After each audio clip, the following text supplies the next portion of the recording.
all these parents go, oh, my child is so mentally affected by being on their phone all the time. Hello? Who bought them the sodding phone? But they heckling and stuff. They were like shouting at the screen. Really? Yeah, they were going, rubbish, nonsense, Brilliant. liar. Again, this is just typical illiberal. You say something or do something I don't like, we need to make a criminal out of you. End of. Hello and welcome back to Last Orders. I'm Tom Slater, editor of Spiked, joined as I am in every single episode. Every time, without fail. Here he is, Chris Snowdon. How you doing, Chris? The proverbial bad penny, but good to be back. Also, very good to be back. To have back Julia Hartley-Brewer from Talk. How are you doing? Very well indeed. I've been with you all morning. No, exactly. This is my usual Tuesday sidekicking day on your show. So it's a No, treat I'm your for both of us. sidekick. So we've got plenty to talk about today. Before we do that, Chris, we should give a plug to our upcoming live show at the Battle of Ideas on Sunday, the 19th of October in Westminster. This podcast will be live at the Battle of Ideas Festival. We've got a fantastic lineup, which we will announce shortly. But if you want to get tickets When we book them. When we book them, exactly. Answer my messages, please. You know who you are. If you want to get tickets, go to battleofideas.org.uk and you can get 20% off with the discount code Spiked, and we hope to see you there. And it's a great festival anyway, so even if we weren't performing, or whatever we call this, Yeah.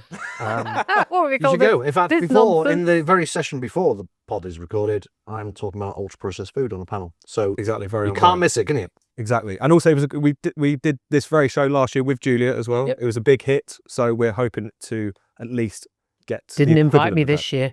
Just say. that. Exactly. Some would say it's for variety, others would say that she knows what she said, and we've got the tape.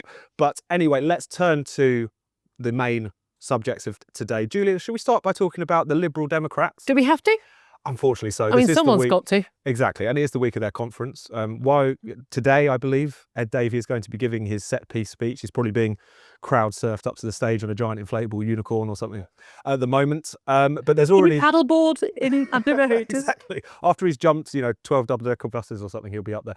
But naturally, this being the Liberal Democrats, they've also announced a series of liberal policies, or maybe a series of quite liberal interventions. Shall we start with what Ed Davey has trailed ahead of his speech? I understand he's going to say it from the lectern later on today, which is going after Elon Musk, saying that he should be prosecuted, not simply because he incited violence when he said that, violence was coming to Britain at the Unite the Kingdom rally recently, but also that Ofcom should intervene to get X either fined into smithereens or blocked from the country because it's failing, in his view, to deal with harmful content on social media. So were you surprised to see that the Liberal Democrats announced this very liberal... The Liberal Democrats not being liberal. We've known for a long time they're not Democrats, that's for sure, from 2016 onwards. But no, not remotely, not from Ed Davey. And it's interesting, he did say Elon Musk is a criminal. I mean, good luck with that one in court, I would say. I agree with concerns about what is on social media, and we'll come to that as well. That's also a policy announcement they're trying to push. But again, it's this hate figure. Trump's a hate figure. Elon Musk is a hate figure. He even said also, his moral duty as a Liberal Democrat was to stop Nigel Farage, a Trumpian Nigel Farage, from entering government. I mean, they do like to have these sort of bogeymen to hit out at. And it's so funny because you just know if Elon Musk had different political views, that he would just be the hero, wouldn't he? Absolutely the hero. I mean, it is really bizarre. They weren't so critical of X, Twitter as it was before Elon Musk bought it. There was even worse stuff on X at the time, but not an issue. Now, suddenly it's an issue. I mean, again, this is just typical illiberal. You say something or do something I don't like, we need to make a criminal out of you. End of. And what do you make of Ed Davey in general? There's been a little bit of talk about him this week because he's been trying to really up the cringe factor to break through. But is he just always going to struggle to? Do you know what? I think people impact? give him look, we're taking the mick out of, the paddleboarding and the going down the slides. He did get a lot more attention and people were aware on social media of, again, I think I'd rather see child porn than see Ed Davey in a wetsuit again paddleboarding, but there we are. There's our clip. Do not quote me on that. I mean, given the choice.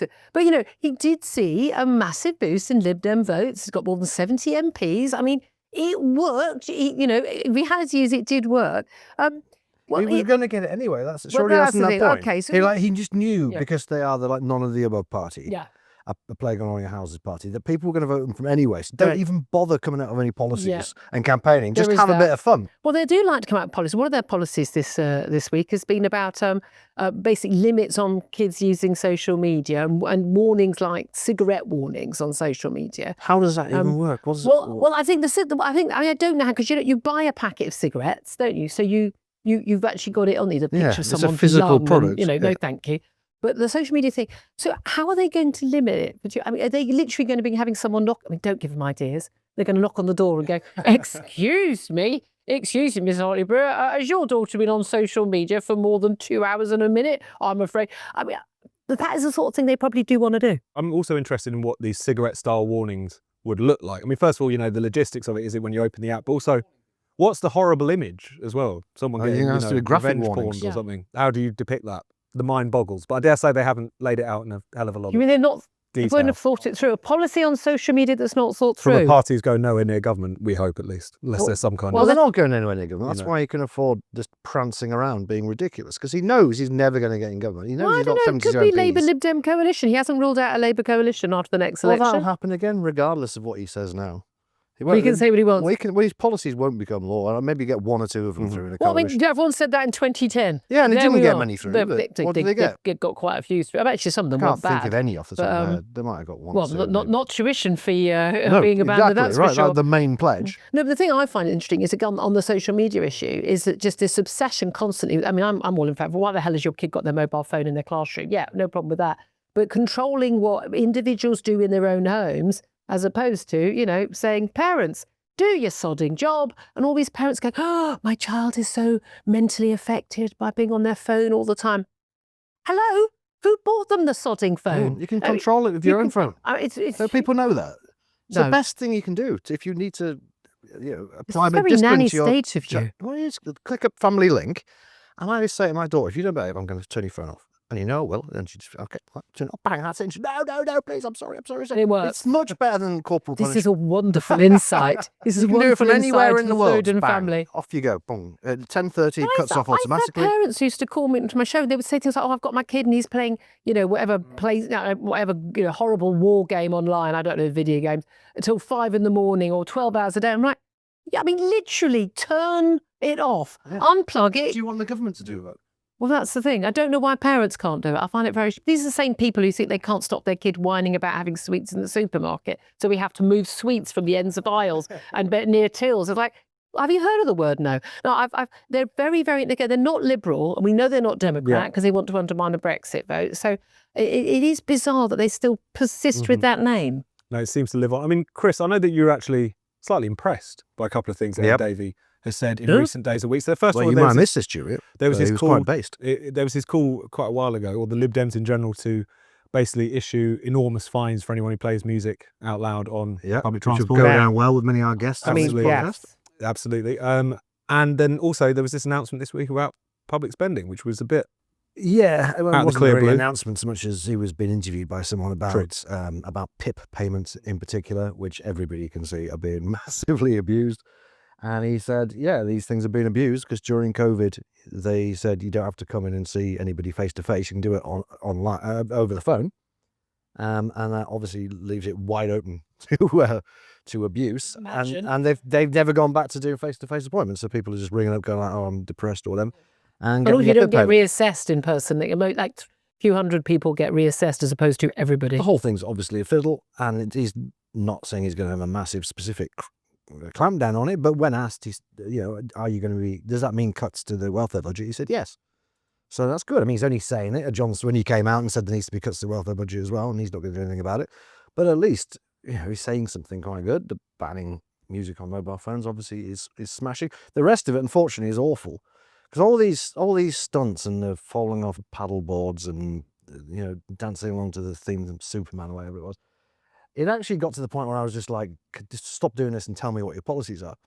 It felt like 4D chess. Like there's a way of tricking me into being interested in what the Lib Dems have to say. But if it's not going to get into office, what do you care?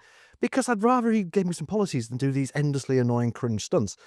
But then you hear the policies, with the exception of the 2 I've just mentioned. They're awful. His gambling ones came out today, which are just exactly what you'd expect.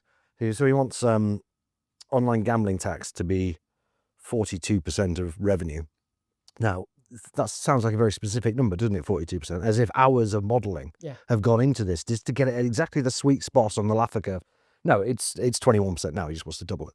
That's all the thought that's gone into that, which would be, I mean, what's left of the onshore gambling industry would just leave to avoid corporation tax. Again, I know you think this is being said. I'm not that bothered about gambling being taxed out of existence. I'm really not. I know it's a big industry, and Julia, but I thought you'd come round to my way of thinking. I've come round to my way of thinking lots of things, but I just don't. You can carry on gambling, wouldn't ban it. I'm just saying, let's make some money from it. You just said tax out of existence.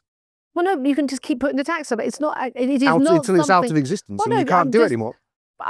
I'm just not that bothered about people not. I mean, as long as it's still legal and you can do it, it's not a public good. That's for sure. This is the one a lot of people tend to stub the toe on, the gambling issue. So we should return to it a little bit. I don't want to ban it. I accept people got right to go and do it, but why don't we make some money out of it? Well, we do. We make £3 billion a year out of it. Well, I don't think we could actually. I think we would just destroy the industry and they'd go offshore. And they'd be online and we wouldn't see them at all. It'd be online. Look, people just use the VPNs that they've already got in order to watch porn to gamble on unregulated websites that don't pay any tax. Perfect example. Joined up. Yeah, it's just another example. Okay. You're not thinking about second-order effects. All right, then. While we're on the subject of second-order effects, Chris, should we talk about a piece that you wrote recently, which is essentially how the road to hell is paved with well-intentioned legislation? Yeah, do you want to fill us in constantly on what inspired this and what you wrote in your criticism? This is a new piece of legislation that I think was just introduced, had its first reading last week. It is called, if memory serves, a Public Office Accountability Bill, otherwise known, much more better known as the Hillsborough Law. And it is, generally speaking, a rule that if any law is named after a tragedy or a person, it's going to be bad law. And it's not going to be well thought out. It's people are legislating in haste for emotional reasons, right? And now this is actually, like so many bad pieces of legislation, a hangover from the Tory days. I think it goes right back to Theresa May, although it was initially a private member's bill. And then Boris Johnson kind of revived it, and that's been revived under Starmer. It was in the King's speech last year, but nothing happened. And it's basically now being rushed into Parliament because the Labour Party are going to Liverpool next week for their conference, and they don't want to have any protest about the lack of this Hillsborough Law. And I dare say there are parts of this law that are good. The basic idea is to prevent public officials from covering things up. Yeah. Okay, so you can understand why people want this. You can understand why the victims, families of the victims of Hillsborough are particularly keen. Fair enough. But as often happens, they've gone overboard and are introducing things that won't really, I don't think, have any effect on cover-ups, but will have a very negative effect in lots of other ways. The main one that I focused on is the idea that you create a completely new criminal offence for public officials misleading the public. Now, don't get me wrong, I am not in favour of anybody misleading the public. The trouble is, how do you actually word this in a way that doesn't immediately get taken by the likes of Julia Hartley and various judicial activists, and we just constantly have, as soon as question time's over, 1,000 complaints to the police because somebody misspoke on question time, right? And the wording in the legislation doesn't give me much hope that this won't happen, because it's, in my view, incredibly loose and could be endlessly interpreted by judges and juries. So it says the public officials must act in the public interest. Well, okay, well, the public interest is notoriously a nebulous concept that's never really had any kind of definition. Everybody claims to be acting in the public interest. The public interest doesn't really exist. All there is actually is lots of special interests. So that's useless to start with. And then we've got misleading the public. You've got to have knowingly misled the public, or have to ought to have known that you were misleading the public. A reasonable person would think that you should have... Well, yeah, that's the other thing. It's the phrase they use, seriously improper. And so, well, what's seriously improper? What's the definition of that? And fortunately, it has a definition later down. Another clause says seriously improper is anything that a reasonable person would consider to be seriously improper. Perfect. Well, thanks for clearing that. Yeah. That's good. Okay, we just need to find a reasonable person now. Well, it's anyone that a reasonable person would think was a reasonable person. Yeah. Yeah, right, exactly. So it goes on like this, and everything's almost kind of tautological. And then it causes harm. It's got to cause harm, all right? So it's got to be seriously improper. It's got to be deliberate lie. They don't use the word lie, but it's essentially got to be a deliberate lie, or something that they should have known was a lie somehow.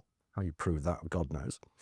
And then it's got to cause harm. Well, what's harm? Again, famously difficult to define, particularly in this day and age. And it says it's physical harm, economic harm, or psychological harm, e.g. distress. Okay, so taking this to not quite its absurd conclusion, but towards the absurd conclusion, it's quite easy to imagine any politician who, let's face it, they mislead the public all the time in one way or another, and it's going to be down to a jury to decide whether this was seriously improper, blah, blah, blah.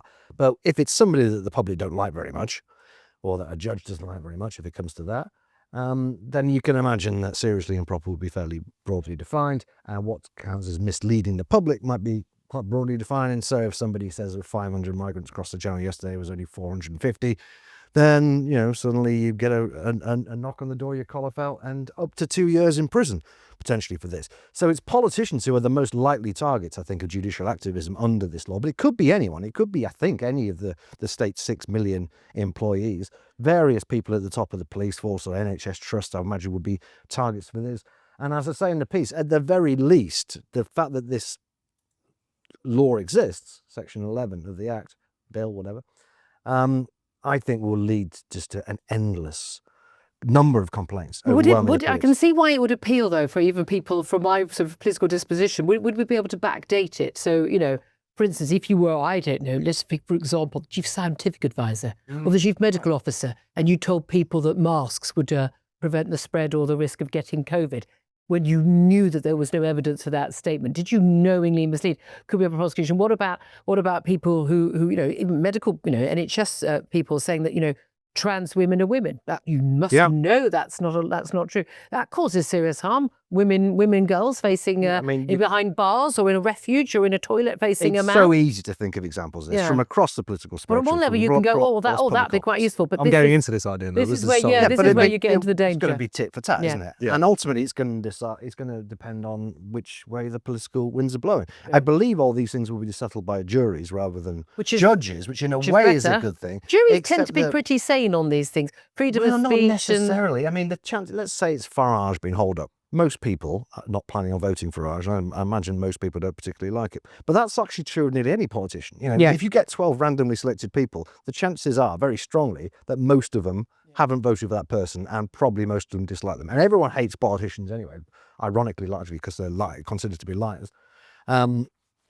Straight up lying is not actually, in my opinion, that common in politics, but there's a huge amount of hyperbole and exaggeration and twisting the truth and saying things that are just about defensible. £300 million sent to the EU, Liz Truss crashing the economy. Are these things technical lies? Well, more or less. No, but hold on a minute. But that depends on the harm. This shouldn't be down to a court case to decide, should it? That would depend on the harm caused. I mean, again, I can see absolutely all the concerns and all of these acts which are supposed to sort of make us all safer, and things tend not to. But, in the case of Hillsborough and the lying, again, some newspaper gets a load of grief over it, but they were given information by senior government and police officials about what this is what they were told. It was them that did the lying. But then also you get, the grooming gangs, the covering up of grooming gangs by council officials, by police, by social services, by care workers. This was happening on a grand scale. This is covered by existing legislation, like so many of these. Prove, serious harm, proper, not someone going, I'm a little upset, you misgendered me, or something like that. Surely these things are covered by corporate negligence. Well, then why do we ever see? But it's just yet another example of a law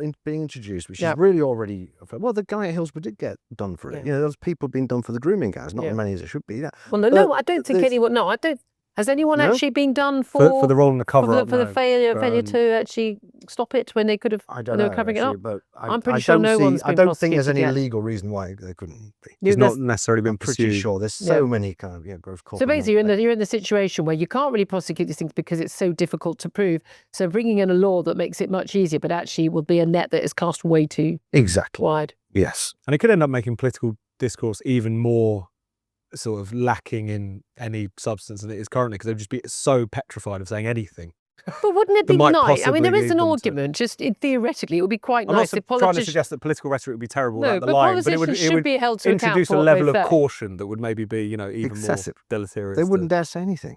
That would not necessarily be a bad thing. No, maybe not. But maybe not brilliant for parliamentary debates and things. Although I suppose they'd have the diplomatic immunity, wouldn't they? Parliamentary privilege. They'll exempt themselves. They'll always exempt themselves. It's always do it in the chamber. But as always with all these things, you say they bring in a new law when actually another law could, probably already be. Most of the problems we have in this country, we're just not prosecuting people with the laws that actually already exist in virtually every area. But again, I do think a lot of people feel like people are getting away with it, and the reason why an awful lot of people in public office and in corporations, when you go back to Grenfell and things like that, that they don't, they don't ever get prosecuted, and there isn't that personal cost where you think, oh, maybe I shouldn't do that because I'm going to actually face a penalty at some point that's going to cost me, not my company getting fined, but I'm not going to be able to just quietly, whether you're a police officer or someone else, to quietly retire and to keep my pension and just stay strum. I think there must be a middle ground where people who cover up and fail to prevent serious criminality can get prosecuted. Corporate negligence and corporate manslaughter. Without criminalising everything we say. And if people are dying, then corporate manslaughter would do it. Yeah, I'm sure. And if they're not dying, but there's harm caused, I would imagine that corporate negligence would do it. I think. I'm pretty sure. Do write in. I think this is just we're just banning something again, which has been the sole story of the last 10 years. Or so. Rishi Sunak kind of mastered the art of we're going to make assaulting shopkeepers a criminal offence. Pretty sure that's already not allowed. Basically turn them into a protected characteristic in effect. That's essentially what they were trying to do there. While we're on the question of law and order, Chris, shall we turn to Lucy Letby Corner? Yes. My favourite bit. Lucy Letby Corner.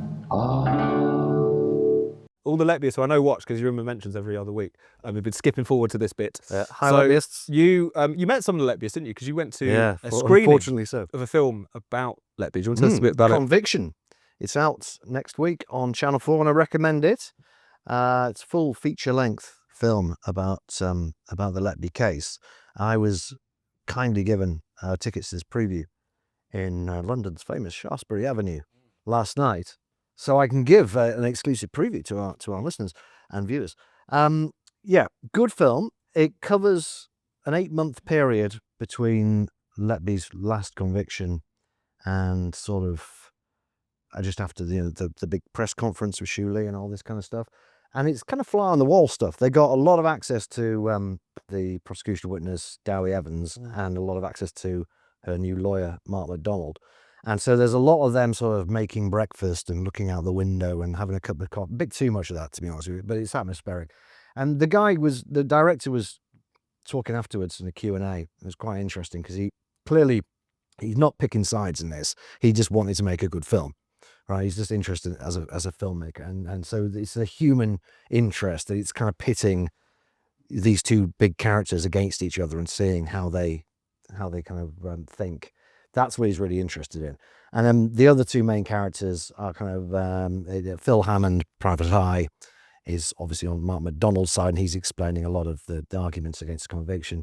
And then there's Liz Hull, the journalist, who's more taking the pro-guilt side, and between them they do a pretty good job of discussing some of the issues, but they deliberately steer clear of a lot of the science that Panorama got a bit bogged down in last time. I don't mind getting bogged down in it. I think it's good, but if you want a definitive account of this, it's going to be at least 10 hours long. You just can't be done. So he's picked a relatively short space of time when the defense was really getting going and this bid for a new appeal was really gathering momentum. So inevitably there's a bit more of the pro-Letby stuff in it than there is from the trial, because the trial isn't covered whatsoever. It's a good film as a film. I think whichever side you're on, you're going to think it's a bit unbalanced because it's quite balanced, basically. And that's just the way it goes. Very unpopular. There were a number of occasions, actually, I have to say, when people were saying things from the pro-Letby camp, which I really think they could have got somebody to point out that this has been debunked or this is just wrong or whatever.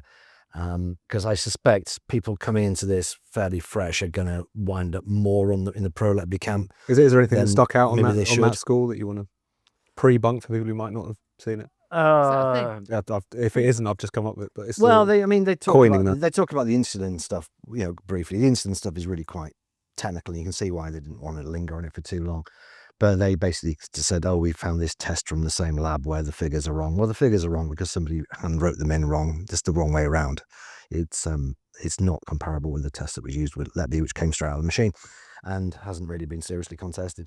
So that's why they didn't get into it, right? Because it's quite boring. This is what I mean. They're interested in having quite a... Isn't this the issue? And everything that you've debunked a lot of these things, you've talked about how they've been debunked, is that virtually every claim that's been made is something that was brought up at the original trial, certainly the bigger first trial, involving an awful lot of alleged murders and attempted murders. Yeah. And it was brought up, discussed, dealt with by the by prosecution and defence, and then looked at by the jury, and then move on. And again and again, and people say, oh, we've got something new. There's got something new. No, already discussed, already talked about, already discounted. And Liz Hull does make that point about a lot of the Shoe Lee stuff, but I think it's not really hammered home very much.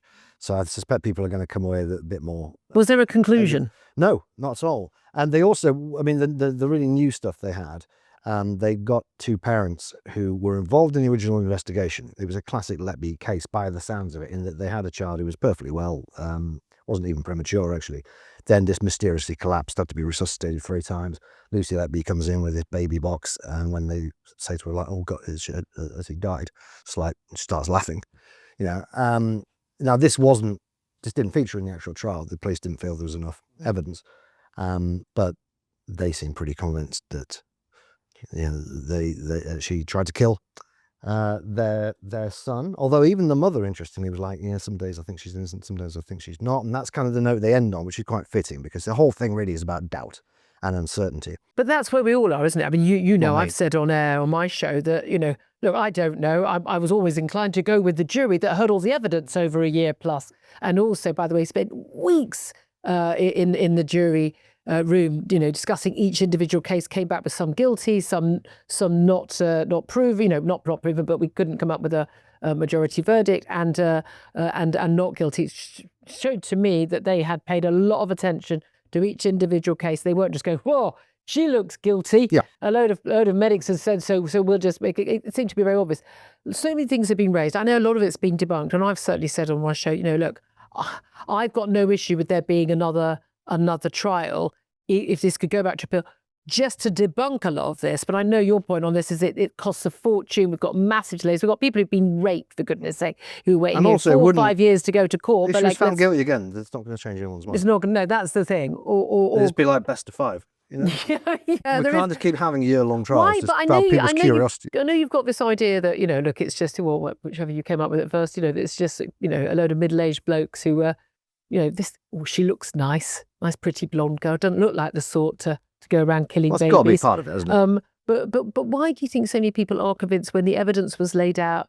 So, I mean, every time people say, oh, there's this thing, there's this aspect, and they go, but that wasn't the evidence that was used against her. They don't look at all the evidence that was used against her. They look at the staff rota, which they think, oh, we can just change that by adding a load of cases that weren't murders, which I guess you could, but what's the point? And they look at the post-it notes and they go, oh, she only did that because she was told to by a therapist, which there's actually no evidence that that's even true. But even if it was true, so what? Yeah. She still wrote it. Yeah. You go home and write down your thoughts. I'm evil, I did this. See, she's in this. Well, I don't even understand what the theory is there. And a couple other, like the big blockbuster kind of bits of evidence, they focus on that. They don't look at the whole bigger picture, the pattern of behaviour, which is so important. And again, this documentary doesn't really go into that stuff. But it's worth watching. And the director said it's kind of like a Rorschach test because it's got no narration to it. It's got no obvious agenda. It's just a lot of people actually just not doing very much at all, often in silence, but quite fascinating to watch them. And some people, he said, that he's shown these clips to, come away with one impression which is very negative, and others come away with completely opposite impression, probably depending on where you start out in the case. Nobody changed their mind in the theatre, as you probably would expect. There were a lot of less Letbyers there. I don't know how many. They were just much noisier. But they were like heckling and stuff. They were like shouting at the screen. Really? Yeah, they were going, rubbish, nonsense, brilliant, liar. It's like, come on, behave yourself. But there was a lot of that. There was also a lot that person under the new law. There was a lot of insane cackling.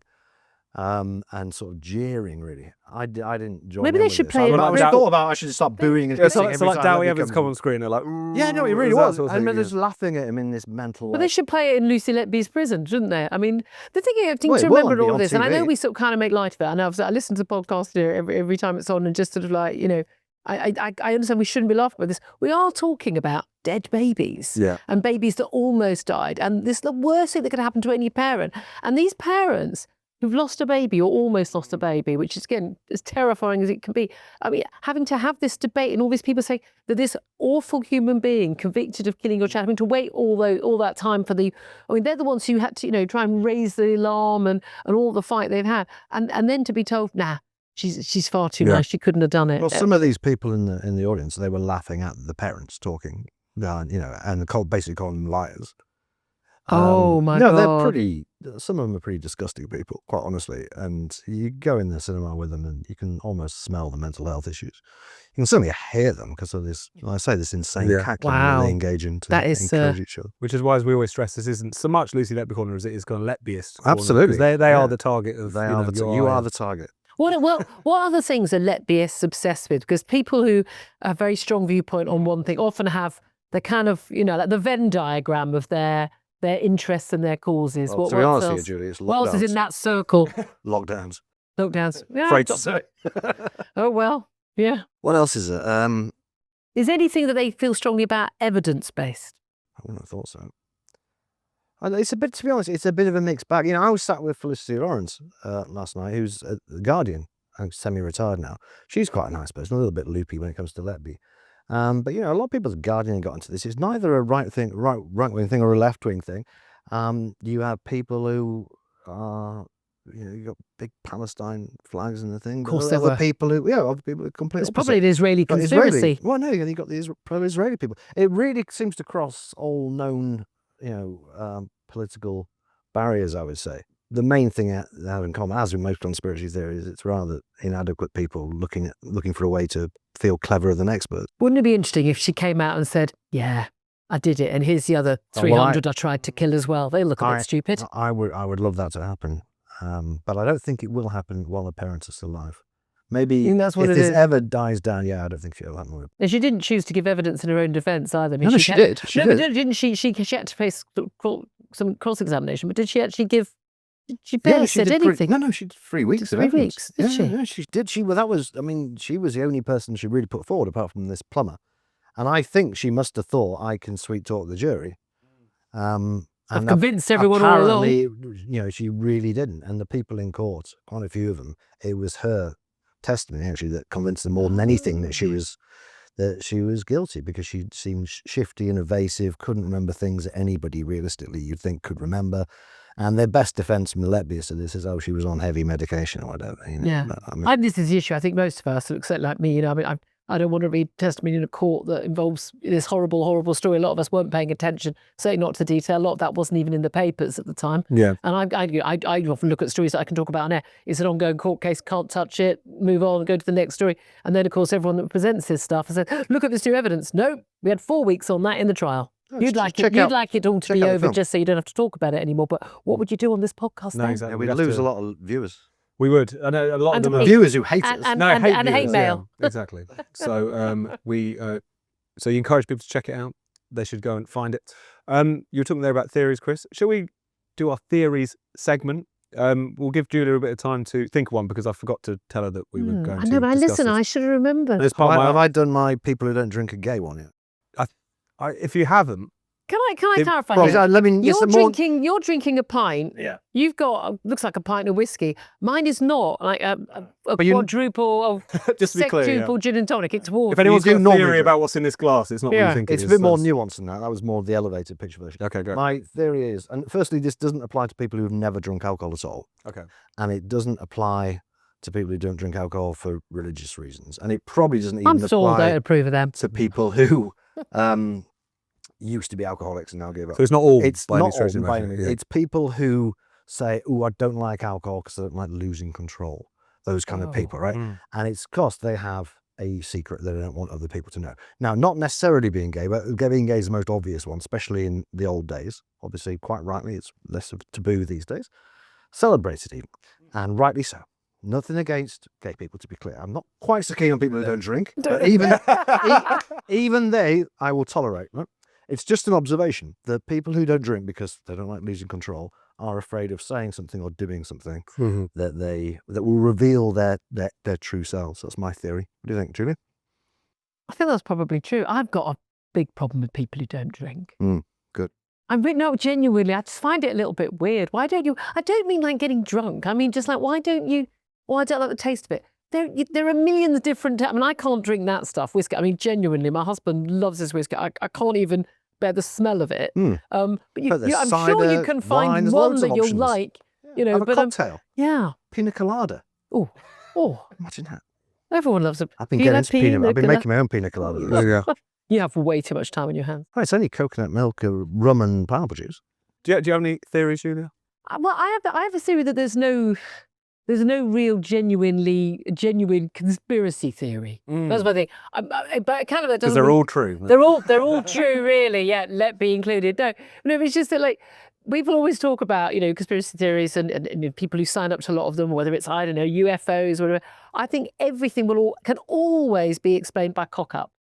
Everything. And one of my main arguments about that is like people who say things like lockdown and COVID and everything else. It was a deliberate policy, whether it's about mass migration, it's deliberate to try and change our nation. No, I've met these people in government and I've been around politics for a very long time.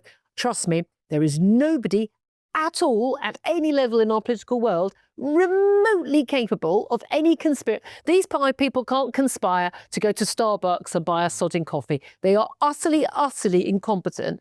And once you accept that they're just not very good and they're always trying to cover their backs for how shit they are, everything they do, it explains everything. So there's no need to have any conspiracy theories at all. It's all where there is no conspiracy that cannot be answered by, was it a cock up they're trying to cover up? And the answer is always yes. I mean, that is broadly true, certainly in Britain. I think in America, I would say CIA maybe is a bit of a counter argument to that. I mean, the CIA have provably been involved in all sorts of conspiracies and dodgy dealings. It's on the record.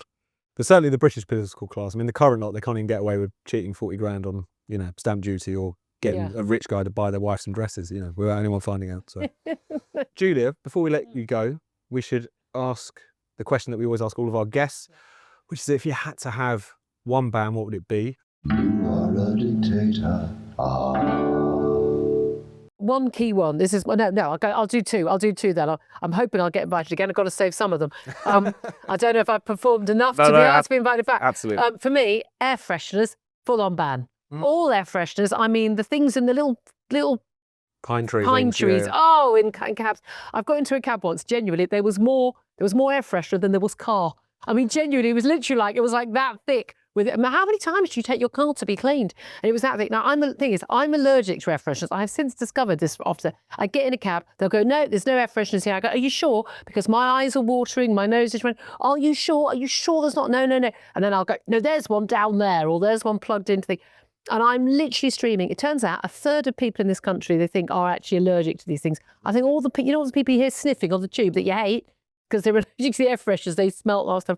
I hate the ones that people plug into their homes. Yeah. Here's an idea. If your room smells, open the window. Yeah, open the sodding window. It's really that simple. And then there's these adverts for things like Febreze. Oh, spray it on my jacket so I can wear it again. You dirty cow. Put it in the washing machine. Why would you? I do not understand. If it smells, it's because it needs to be washed. If your room smells, you need to open the window. Your car. I don't want to get in a cab that you've disguised the fact that someone's vomited in here 2 hours ago with an air freshener. I think they are poison. I think they're chemicals. I think they're going to find out in 20 years' time that they've been massively damaging to people's health. All, the claims about asthma and all these problems. I think they are absolutely the work of the devil. I would ban every single one. A capital punishment for putting one in a cab that I get in. Good point. I do agree with you there. I've got a kitten now.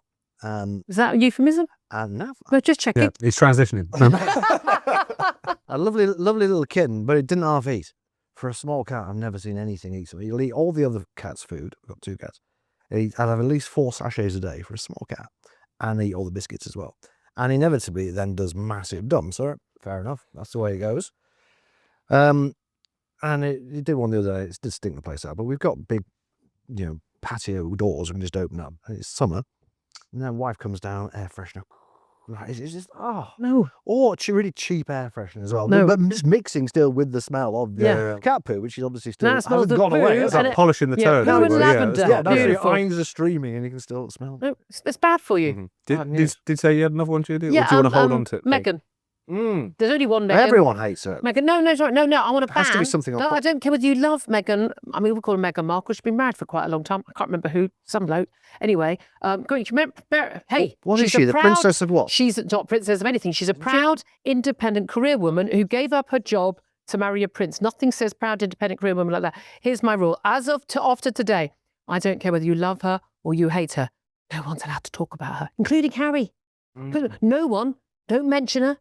And it may be that if we just never talk about her again, or her Netflix series, or whatever the other nonsense she's doing, we just never talk about her ever again. And then it's like she's never happened. I've been doing that. Would that all be along. amazing? Now you're forcing me to talk about it. I know. You just want to have the last word on this, don't you? So you're Can't the say last anything. person to I ever can't talk say about anything. anything. Would you like to use this privileged position of being the last person to ever say This is anything it. about it? That was it. No By one. saying something about it? No, because Tell us what you think of it? No, we're just going to never. Send her to Coventry. No, we're just going to never ever. It's like she never happened. Let's just pretend that she never happened. Okay. Like that smell from your cats. Yeah. Well, that sounds like a And Ed Davey. And Ed Davey. Exactly. Ban Ed Davey, ban the air fresheners, ban Meghan. And Get it- Meghan's not allowed to paddleboard either. No, she's not allowed. And if she did, we wouldn't talk about Don't it. go anywhere near that paddleboard, Meghan. Buy your tickets to Battle of Ideas and we'll see you in 2 weeks. I hope you enjoyed this episode of Last Orders. If you're watching this on YouTube, make sure you subscribe and click the bell so you never miss another spiked video. If you're listening to this on your podcast app, make sure you subscribe there and give us a glowing 5-star review.